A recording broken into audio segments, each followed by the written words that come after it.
Everton have signed Kiernan Dewsbury-Hall for a fee of around £25 million, but why did Everton need him specifically so much? To answer this, I'll be looking at his qualities in and out of possession, the myth around his position, and why he will instantly impact Everton's midfield. This time last year, Dewsbury-Hall moved from Leicester to Chelsea for a fee of around £30 million, but the big question here is, after only a year, why are Chelsea so desperate to sell him? There's a few different factors that contribute to things like this, but the main answer is competition. Kiernan Dewsbury-Hall is so far down the pecking order at Chelsea, behind the likes of Enzo Fernandez, Caicedo, Lavia, that minutes have been very hard to come by, with only 2 Premier League starts in the entire season last year. However, he was a very crucial part in the Conference League that they ended up winning, and there are some very good examples of what he can offer from that competition alone. But his role at Chelsea was actually quite different to the role he had at Leicester City. If we take a look at this heat map, you can see that for Chelsea, he operated on the right-hand side half space from midfield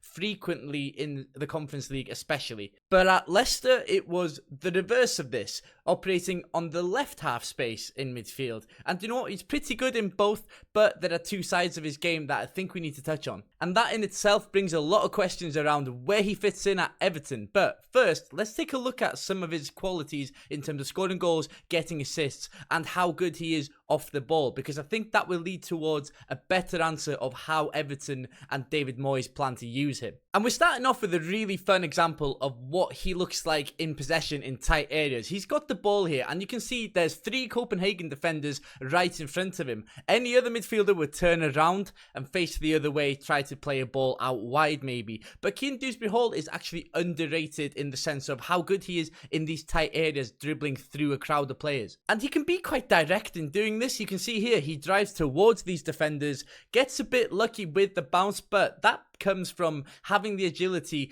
being close to the ball in the sense of you're protecting the ball with both feet whilst dribbling through this crowd of players, and the lucky bounces do come off. And then when he breaks through, he shows a lot of composure with the finish into the bottom right hand side of the goal. Next, we got an example of him in quite a strange position for a central midfielder to be, especially one of Kiernan Dewsbury-Hall's profile, because he's actually quite high up. He's almost playing as a second striker here, and when the Leicester striker gets the ball, Dewsbury-Hall doesn't go short as a midfielder usually does. He actually just looks to exploit that space in behind, and with zero hesitancy, he exploits it before the defenders have got a chance to react. And you see it here, just how much distance there is now between Dewsbury-Hall and the Swansea defenders. And the problem here is with a lot of players is that when they have time to think about the finish, they often mess it up. A lot of players rely on those attacking instincts to score goals in the heat of the moment. Dewsbury-Hall, on the other hand, pretty composed with his finishing, and as you can see, he breaks through here and again finds the exact same corner with his left foot, an almost identical finish. A finish that he's actually quite adept at, and one that never really lets him down. That last clip was for Leicester. Here's another example of it, but this time playing for Chelsea against Benfica in the Club World Cup only a couple weeks ago. Kiernan Dewsbury-Hall is one of the furthest played forward for Chelsea in this instance, and when Cole Palmer gets the ball, before Cole Palmer even fully rotating his body to look for teammates, Dewsbury-Hall has already started making that run. He's pretty proactive when it comes to targeting that space, but he also realises really early every single time when there is space to attack and what is the best time to go and penetrate that space. And again, loads of time to think about the finish, and this makes the finish better for me because he's considering his options. When you're through on goal, it's almost like a flow chart. You have, where's the goalie? Which corner is free? Can I hit it early? And he is a player that asks these questions when bearing down at goal, almost like a striker would really. And this time, instead of passing it into the bottom right-hand side corner, he chips it into the bottom right-hand side corner. And again, a very composed finish from a very composed player in front of goal. Now let's look at some of his creative ability, because obviously as a midfielder, you need to be able to create chances. You can't just rely on being that box crasher and scoring goals. However, those box crashing qualities come in handy in creating chances for others at the same time. And we start here, and Kiernan Dewsbury-Hall isn't even looking at the ball. He's actually looking in the complete opposite direction. The ball is all the way out on the right hand side. Dewsbury-Hall is looking to his left. Why is he doing this though? Well, he's a player that's always scanning for the space. He's also looking for his teammates because then he can make a decision easier when he gets the ball. And that in itself allows him to raise tempo or slow it down whenever he wants to. Something that's really good in a midfielder, something I don't think Everton currently have. And next you see, he's now looking for the ball. He's now looking over to that right hand side to see when the ball is likely to come in. But with his teammate's body position, you can tell that the ball is not coming in quite yet. So what does he do? He takes another look to then scan for the space. And this look in particular is called a critical scan. The scan you make right before you receive the ball to help you with that first touch and the second decision after the touch. And that scan was actually crucial in allowing him to pick up the pace of his running, target the space, and now look at him, he's unmarked in the Wolves box. And what follows is quite a clever little assist. It's a flick on to the back post. Because he's seen there's so many Chelsea bodies over there already, he knows that all he needs to do is just get some weight on the ball, flick it on into someone's direction, and with the percentage of Chelsea players in that area, there's going to be a very good chance of scoring, and Cucurella takes that chance. So we've seen what he's like at penetrating the space and receiving these threaded balls. However, what's he like in tight areas creatively? What's he like when he's got to make the decision and find his teammate? He receives a square ball here, and the temptation is to try and keep the ball, try and turn your back to the defender and just be safe in possession. Dewsbury-Hall doesn't really operate like this. He's a risk taker in a sense that he will try and beat a player, which is something that's very good when this happens, because look at the shoulder drop, look at how easy he gets past him. It's almost smooth in how he does it. And when he gets to here, you think this is a clip where he has a shot into that bottom right hand side corner that we spoke about, but it's actually not. Because he's kind of looking for that bottom right hand side of the corner, but in the corner of his eye, he's actually looking at where his teammate is. And I thought this in particular was very interesting. When he's making contact with the ball to pass it across to his teammate, he's not looking anywhere near his teammate. He's giving the goalkeeper the eyes, so the goalkeeper has left that right-hand side of the goal totally exposed because Dewsbury-Hall is making it out like he's going to go for a near-post finish.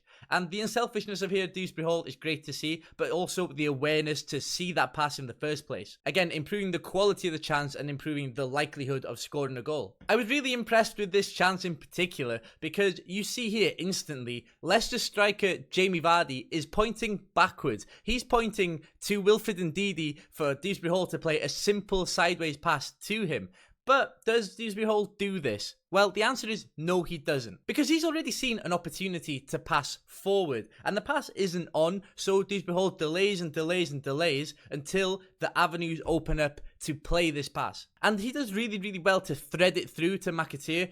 And it gives McAteer a very good chance at goal. And he takes it. But the goal was truly made by Dewsbury-Hall's awareness, tempo setting, and ability to wait for the perfect chance to reveal itself, whilst also knowing that he's confident enough with the ball at his feet to trust himself not to lose it by spending too much time on the ball. This time against Southampton, Dewsbury-Hall shows his ability to be the receiver of a punched pass through the middle. And you can see he's quite open to receiving the ball, but what he does next is excellent in my opinion. Receiving it on the back foot and turning is something that a lot of elite players do have. I'm not saying Dewsbury-Hall is an elite player, but I'm saying he's got that one specific skill that a lot of good players, such as Cole Palmer at Chelsea, possess. Because again, this just shows the quick decision making of Dewsbury-Hall. Get the ball, turn, thread it in behind. So within the space of 2 passes, Leicester have gone from the halfway line to the box. And it's just because Dewsbury-Hall can be that turnstile in the middle. Get it, turn, give it. And another underrated aspect of his game is his ability to thread balls in behind into space for teammates. We've seen himself attack the space,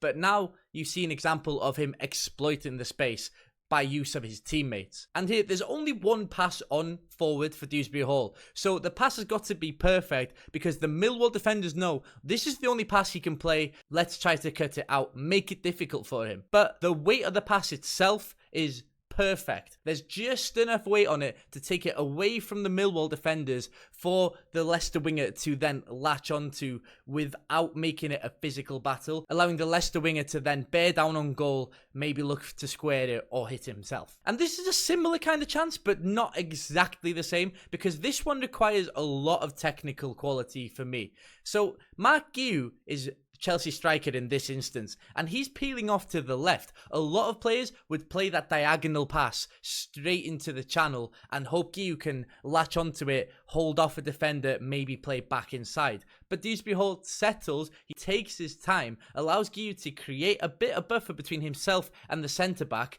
which then allows Dewsbury-Hall to play the ball in between that space, allowing Guiu to then come around. And the weight of the pass is brilliant because Guiu can actually get to it before the goalie has a chance to get there. But by the time the goalie has made the decision to come, he's now in no man's land. Guiu's already got the ball, and Guiu doesn't make the most of it, but is a very difficult chance to execute perfectly, and Dewsbury-Hall does it quite well for me. So now let's look at some of his physical traits, because we've seen his creative ability, we've seen the fact he can score goals, but as a midfielder, you need to be resilient and have that durability, especially when you're playing for a club like Everton and in a system like David Moyes. Physicality, durability, and having that bit between your teeth is crucial. Firstly, look at the time in the top left. 98th minute, Chelsea have got a 1-0 lead.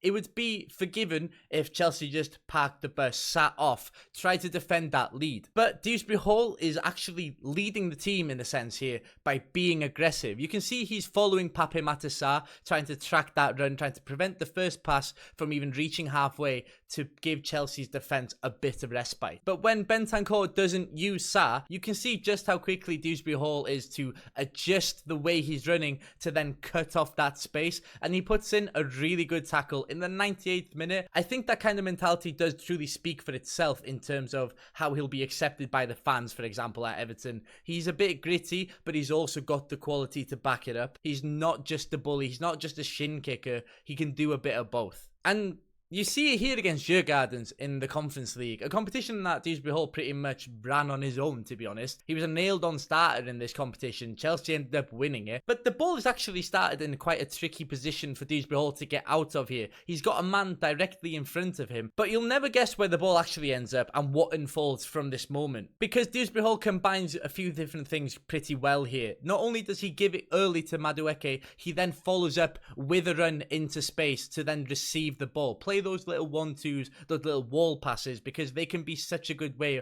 of playing around opponents. However, the pass from Madueke has not really got enough on it, but Dewsbury-Hall makes up for this by absolutely shoulder barging the Djurgårdens midfielder, leaving him on the ground. A perfectly clean challenge, really, as well. Shows his strength. Then he uses his athleticism to then stride away, and the ball ends up here. That little interchange and ability to be quick and reactive, physical, and then have your head up to look for the next pass is a key part of his game. And Chelsea go from having the ball in their own defensive third on the touchline in quite a tricky position to now having a 5-on-3 against Djurgårdens. And Dewsbury-Hall is a player that will put in a shift in his own defensive third as well. You see him here covering the wide areas and also preventing the cross from coming in. This could be a very useful tool for Everton, especially with teams that play with an attacking fullback and a winger, being able to double up on them and prevent things from even entering the box. Now let's talk about his position, because I've seen a lot of different questions asked all over the place on what position he will play. And when you look at the positions he's played in his career, it doesn't become any easier, because during his career he's played as a defensive midfielder, a central midfielder, an attacking midfielder,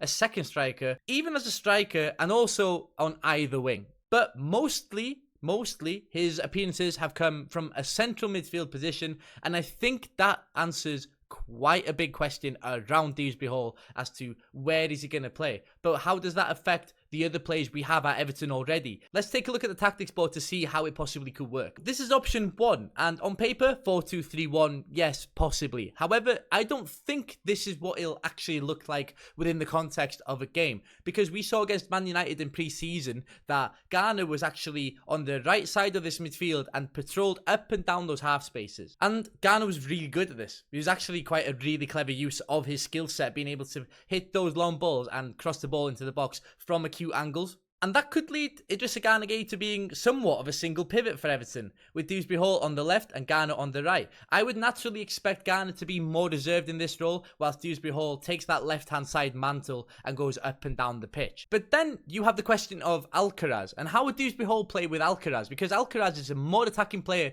than James Garner. Dewsbury-Hall is pretty attacking himself. So how does that work? Well, this could be quite exciting in terms of the tactical approach for Everton, because it could end up being a single pivot of Gana Gueye, Dewsbury-Hall and Alcaraz operating on the same parallel line, and is pretty attacking, with Tyler Dibling keeping width on one side and Njai keeping the width on the other side. However, there's another level to this that I think we could see with the new man Adam Asnou coming in, because as we know, Adam Asnou, very attacking player, which means he could be the one keeping width, allowing Njai to then come inside, operate with Barry in a central area, and then really give us some options for Dewsbury-Hall and Alcaraz to feed the ball into. Meanwhile, on the other side, if we get him, Tyler Dibling on the right wing keeping the width. And this looks kind of strange on paper, but I can see a world where this works. The signing of Dewsbury-Hall is pretty positive for Everton. Hit the like button if you agree.